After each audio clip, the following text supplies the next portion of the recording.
قرآن مجید کا سورہ نمبر 66 سورہ تحریم۔ سورہ تحریم کے متعلق چند مختصر نکات تلاوت و ترجمے کے ساتھ۔ بسم اللہ الرحمن الرحیم۔ سورہ تحریم موجودہ ترتیب کے لحاظ سے قرآن مجید کا سورہ نمبر 66 جبکہ ترتیب نزول کے اعتبار سے سورہ نمبر 107 ہے۔ یہ سورہ مدینہ منورہ میں نازل ہوا۔ اس سورے کی پہلی آیت کی مناسبت سے اس سورے کا نام تحریم رکھا گیا ہے۔ عربی میں تحریم کسی چیز کے حرام قرار دینے کو کہا جاتا ہے۔ اس سورے کی پہلی آیت کا پس منظر کچھ یوں ہے کہ پیغمبر صلی اللہ علیہ وآلہ وسلم کی دو ازواج نے ام المومنین زینب بنت جہش کے پاس جا کر شہد کھانے پر آپ صلی اللہ علیہ وآلہ وسلم کے منہ سے بو آنے کی بات ایک سازش کے تحت کی، جس کی وجہ سے رسول خدا صلی اللہ علیہ وآلہ وسلم نے شہد کھانا ترک کر دیا۔ اللہ نے اپنے رسول صلی اللہ علیہ وآلہ وسلم سے کہا کہ جن چیزوں کو ہم نے حلال کیا ہے، آپ صلی اللہ علیہ وآلہ وسلم ان کو اپنے اوپر حرام کیوں کر رہے ہیں؟ اور اللہ تعالیٰ نے دونوں امہات المومنین کی سرزنش کی اور کہا کہ تم دونوں کے دل ٹیڑھے ہو گئے ہیں، اور انہیں توبہ کرنے کا حکم دیا۔ آیت نمبر 8 میں خالص توبہ کرنے کا حکم موجود ہے۔ حضرت علی علیہ السلام کی روایت کے مطابق توبہ کی 6 شرائط ہیں: گزشتہ گناہوں پر ندامت، دوبارہ نہ کرنے کا عزم، قضا شدہ اعمال کی بجا آوری، حقوق الناس کی ادائیگی، حرام کھانے سے بنا ہوا گوشت پگھل کر تازہ گوشت آ جائے، اور اطاعت کی تلخی چکھا دے جس طرح گناہ کی لذت چکھی ہے۔ جو شخص اس سورے کی تلاوت کرے گا، اللہ تعالیٰ اسے خالص توبہ کی توفیق عطا کرے گا، جس کے بعد گناہ کا تصور بھی نہ رہ جائے۔ بسم اللہ الرحمن الرحیم۔ شروع نام سے اللہ کے جو بڑا مہربان نہایت رحم کرنے والا ہے۔ یا ایہا النبی لم تحرم ما احل اللہ لک تبتغی مرضات ازواجک واللہ غفور رحیم۔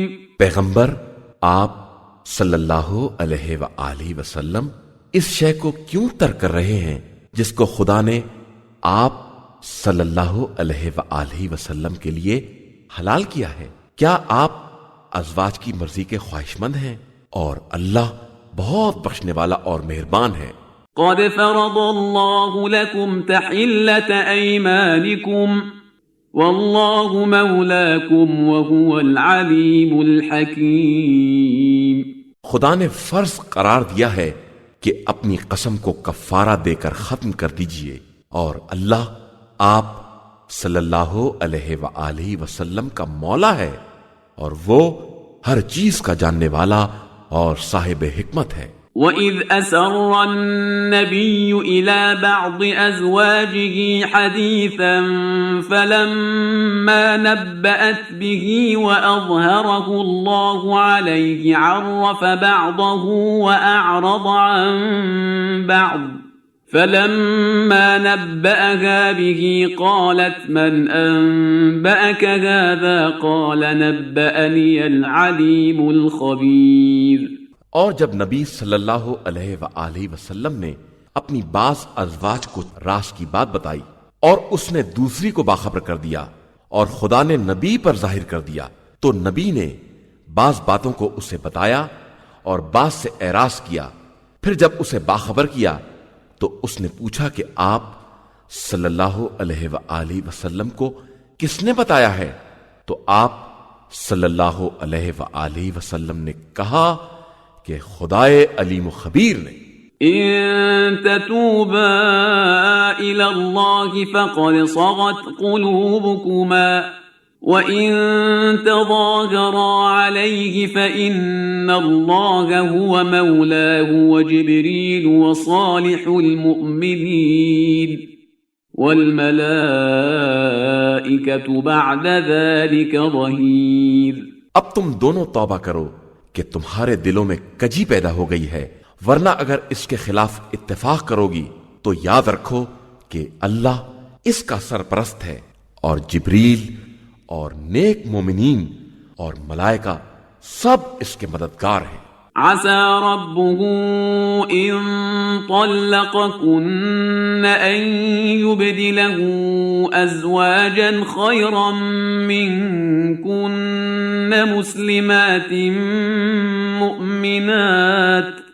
مسلمات مؤمنات قانتات تائبات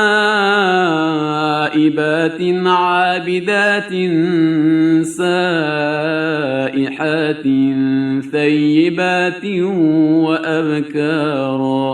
وہ اگر تمہیں طلاق بھی دے دے گا تو خدا تمہارے بدلے اسے تم سے بہتر بیویاں عطا کر دے گا، مسلمہ، مومنہ، فرما بردار، توبہ کرنے والی، عبادت گزار، روزہ رکھنے والی، کنواری اور غیر کنواری سب۔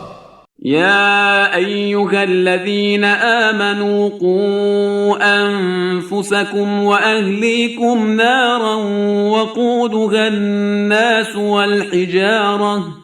وقودها الناس والحجارة عليها ملائكة غلاظ شداد لا يعصون الله ما أمرهم ويفعلون ما يؤمرون۔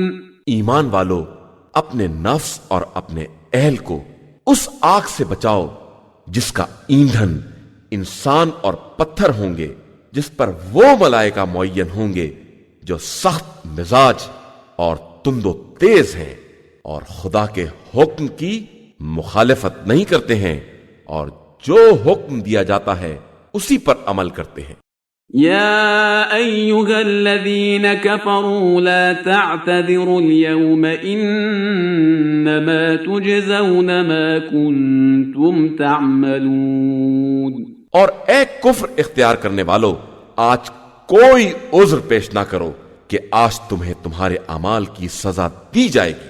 يا أيها الذين آمنوا توبوا إلى الله توبة نصوحا عسى ربكم أن يكفر عنكم سيئاتكم ويدخلكم جنات تجري من تحتها الأنهار يوم لا يخزي الله النبي والذين آمنوا معه نورهم يسعى بين أيديهم وبأيمانهم يقولون ربنا أتمم لنا نورنا واغفر لنا انک علی کل شیء قدیر۔ ایمان والو، خلوص دل کے ساتھ توبہ کرو، ان قریب تمہارا پروردگار تمہاری برائیوں کو مٹا دے گا اور تمہیں ان جنتوں میں داخل کر دے گا جن کے نیچے نہریں جاری ہوں گی۔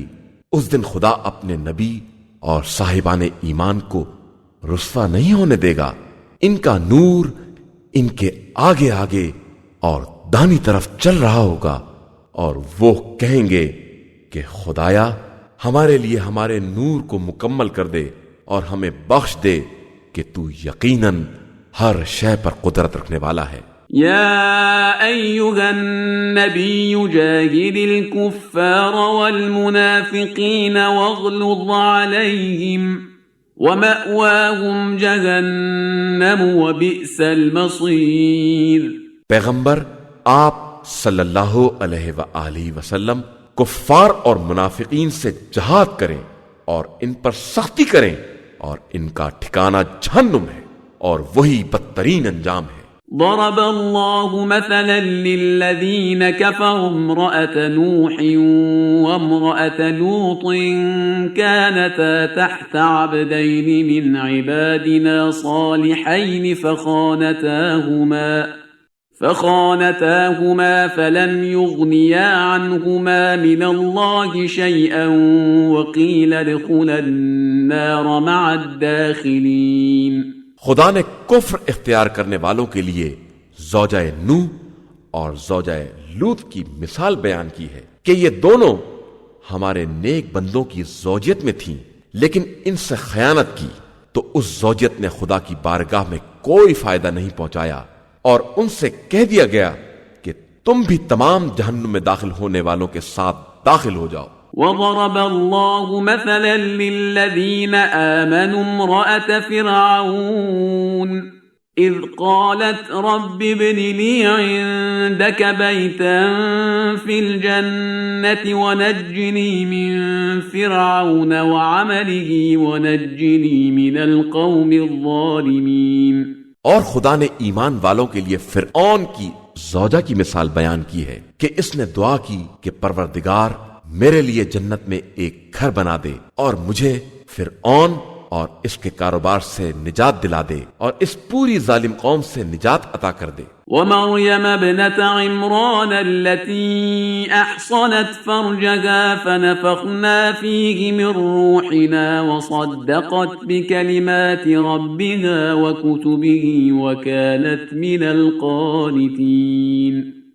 اور مریم بنت عمران کی مثال جس نے اپنی عفت کی حفاظت کی تو ہم نے اس میں اپنی روح پھونک دی اور اس نے اپنے رب کے کلمات اور کتابوں کی تصدیق کی اور وہ ہمارے فرما بردار بندوں میں سے تھی۔